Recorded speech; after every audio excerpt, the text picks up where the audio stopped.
आणि आता बातमी आहे गोंदियातून। गोंदियातील आमगाव मार्गावरील पुलाची दुरावस्था झाल्याचं पाहायला मिळालेलं आहे। पुलावर खड्डे पडलेले आहेत।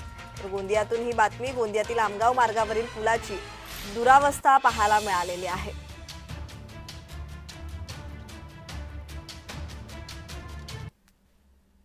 तर याचाच आढावा घेतलेला आहे आमचे प्रतिनिधी राकेश रामटेके यांनी। पाहूयात। आपण सध्या उभे आहोत राष्ट्रीय महामार्ग क्रमांक 543 वर। हा महामार्ग गोंदियावरून आमगाव आणि आमगावकडूनच मध्य प्रदेश आणि छत्तीसगड आणि राष्ट्रीय महामार्ग क्रमांक 6 वर जोडला जातो। हा महामार्गावर आमगावजवळ मोठ्या प्रमाणात खड्डे पडले आहेत आणि आपण पाहू शकतो या पुलावर अनेक खड्डे पडले असून या पुलाचा काही भाग सुद्धा कोसळलेला आहे।